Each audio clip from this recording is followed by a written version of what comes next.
Baik, bismillahirrahmanirrahim. Assalamualaikum warahmatullahi wabarakatuh. Waalaikumsalam warahmatullahi wabarakatuh. Alhamdulillah, rabbil alamin. Salawatu salam asrofil anbiya'i wal mursalin wa alihi wa sahbihi ajmain amma ba'd.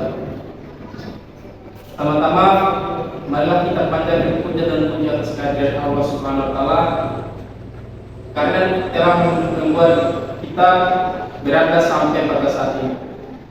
Dan pula kita berterima kasih kepada sang revolusioner sejati kita, yaitu Nabi besar Nabi Muhammad SAW, karena telah berjuang dari titik awal adanya Islam sampai kita kenal dengan Islam yang ada yang kita datang pada saat ini. Adapun pembahasan kita hari ini terkait model pembelajaran. Mungkin saya akan sedikit menjelaskan model pembelajaran secara definisi.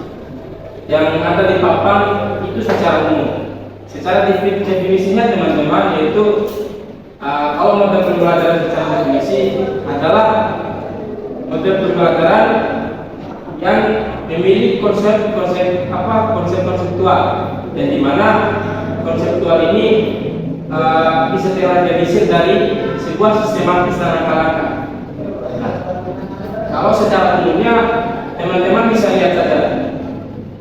Nah, ini secara umumnya adalah bentuk pembelajaran yang tergambar dari awal sampai akhir yang disajikan secara khas oleh guru. Dengan kata lain, model pembelajaran merupakan bengkus atau bingkai dari penerapan suatu pendekatan metode strategi dan teknik pembelajaran. Ini secara umumnya teman-teman. Kita lanjut. Yang kedua, di sini ada pendekatan. Pendekatan pembelajaran dapat diartikan sebagai titik tolak atau sudut pandang kita terhadap proses pembelajaran yang merujuk pada pandangan tentang terjadinya 20 model pembelajaran. Suatu proses yang sifatnya masih sangat strategi atau teknik pembelajarannya adalah umum. Cara yang dilakukan seorang dalam mengimplementasikan suatu metode secara spesifik. Nah, spesifik ini bisa dikatakan bahwa spesifik adalah spesifik, teman-teman. Kita lanjut. Metode pembelajaran adalah cara yang digunakan untuk mengimplementasi rencana yang sudah disusun dalam bentuk kegiatan nyata dan praktis untuk mencapai tujuan pembelajaran yang baik. Kita lanjut. Taktik pembelajaran adalah dari seseorang dalam melaksanakan metode atau teknik pembelajaran tertentu yang sifatnya individual. Kita lanjut. Yang kedua, ada potensi belajar dan bagaimana siswa belajar. Secara umum, potensi diri yang ada pada setiap manusia dapat dibedakan menjadi 5 macam, yaitu satu, potensi fisik atau psikomotorik. Yang kedua, potensi mental intelektual atau intellectual potential. Yang ketiga, potensi sosial emosional atau emotional potent. Yang keempat, potensi mental spiritual atau spiritual potent. 5, potensi daya juang atau adversity quotient. Satu hal yang perlu ditegaskan adalah bahwa pengembangan potensi tersebut tidak akan terwujud secara optimal bila siswa tidak terlibat secara aktif dalam proses pembelajaran, karena potensi itu ada dalam diri. Kita lanjut. Nah, agar tujuan pembelajaran dapat dicapai secara optimal, guru mesti dapat melibatkan dan memanfaatkan sebanyak mungkin potensi belajar yang ada dalam diri siswa, baik berupa potensi pikir intelektual dengan auditori, lihat, visual, dan aktivitas gerakan fisik atau somatik.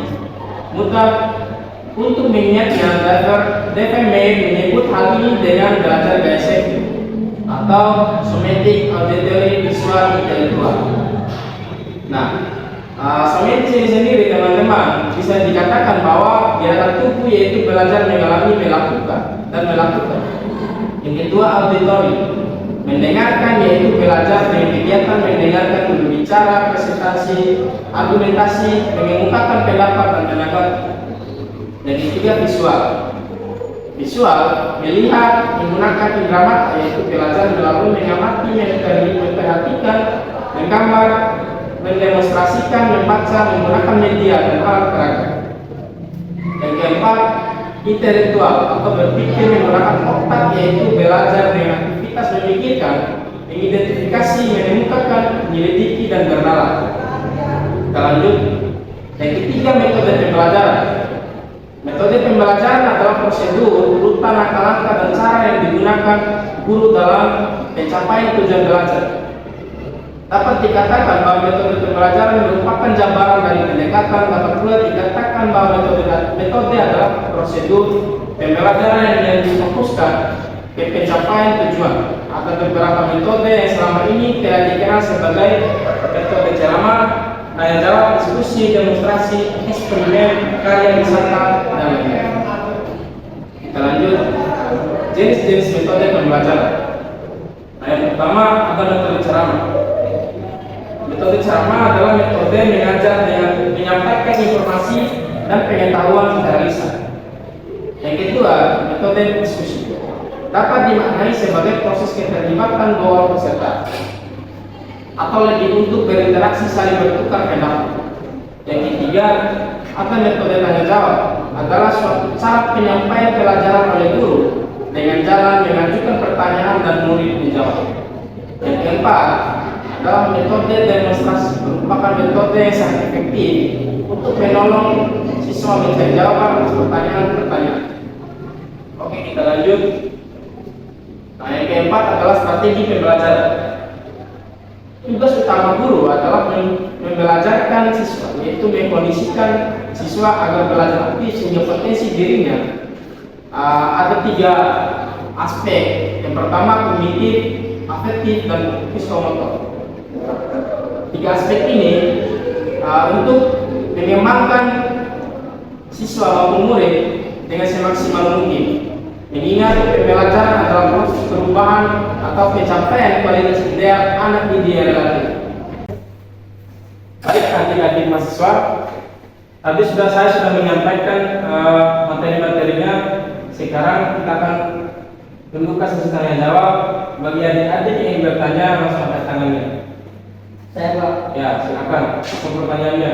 Baik, terkait materi yang telah Bapak sampaikan tadi, ada salah satu metode yang cukup sering digunakan oleh guru-guru pada saat ini, yaitu metode ceramah. Nah, menurut Bapak, apakah metode ceramah ini masih efektif untuk diajarkan kepada mahasiswa pada saat ini? Bagaimana pendapat Bapak? Baik, saya langsung menjawabnya ya. Kalau menurut pendapat saya, metode ceramah ini sendiri sangat tidak efektif kepada kalangan-kalangan kita mahasiswa atau agen perubahan ini sendiri. Ya. Bisa kita lihat apa yang pada metode ceramah ini sendiri adalah mengajar dan menyampaikan informasi secara lisan. Pahami dulu menyampaikan informasi secara lisan ini sendiri. Kalau kita lihat perkembangan yang ada seperti yang kita rasakan pada saat ini, metode pembelajaran secara lisan sendiri tidaklah efektif. Itu menurut pendapat saya. Itu lebih bertendensi kepada anak SD, anak SMP. Anak SMA-nya tidak. Izin. Ya. Tadi kata Bapak metode ceramah ini kurang efektif untuk kalangan mahasiswa dan juga kalangan anak-anak SMA. Ya. Nah, kenapa Bapak mengatakan kalau metode ini kurang efektif? Padahal kan metode ceramah ini kan menyampaikan pengetahuan secara lisan kan, yang dimana guru menyampaikan materi pembelajaran dan murid mendengarkan. Bukankah itu hal efektif untuk guru mengajarkan mahasiswanya dengan metode ceramah ini? Ya. Kita kembali lagi kepada metode diskusi yang dimana untuk berinteraksi dan bertukar pendapat sendiri lebih mempergunakan skala-skala metode diskusi yang dimana bisa kita lihat perkembangan yang ada itu lebih bertendensi kepada metode diskusi ini sendiri. Nah, kalau metode ceramah ini tidaklah efektif seperti dulu lagi. Karena apa? Karena perkembangan yang ada seperti yang kita rasakan pada saat ini itu sangatlah tidak efektif. Supaya lebih efektif, kita harus menggunakan metode diskusi, dan di mana menggunakan nalar pikiran kita agar bagaimana agar lebih ke nalar-nalar yang sistematis dan intelektual, agar mendapat sesuatu yang tidak membekokkan diri terhadap hal-hal yang tidak diinginkan. Mungkin saja bisa dipahami. Paham? Pak, Ya. Pertanyaannya apa? seperti yang Bapak jelaskan barusan, metode ceramah sudah tidak efektif. Ya. Menurut Bapak, bagaimana cara mahasiswa atau siswa itu sendiri bisa mengetahui metode yang cocok untuk mereka belajar secara individu maupun secara kelompok? Itu bagaimana yang cocok itu? Bagaimana mereka tahu kalau metode itu bisa cocok? Oke, baik. Bisa kita lihat yang saya jelaskan juga tadi itu masuk ke pertanyaan kamu. Kita melihat dan melirik perkembangan yang ada itu lebih dominan kepada metode diskusi. Karena apa? Karena metode diskusi ini menerapkan berbagai konsep-konsep yang intelektual yang berpikir rasional. Apalagi kita sebagai mahasiswa yang berpikir secara rasional dan sistematis, pastinya kita tahu metode-metode apa saja yang harus kita terapkan pada diri kita pada saat ini. Nah, langkah awalnya pastinya kita menggunakan metode diskusi ini sendiri. Kalau kata Adik Irwan tadi, itu menggunakan metode ceramah, itu tidak efektif.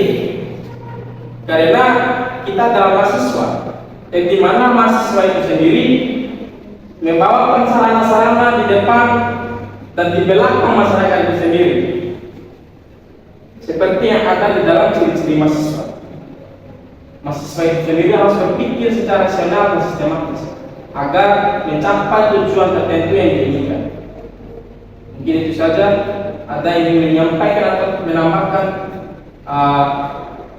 pertanyaannya saudara-saudara tadi? Tidak ada? Tidak. Mungkin bisa kita tutup sampai itu saja. Kita lanjut minggu depan. Bila kita kembali daya. Assalamualaikum warahmatullahi wabarakatuh. Waalaikumsalam. And it goes a little something like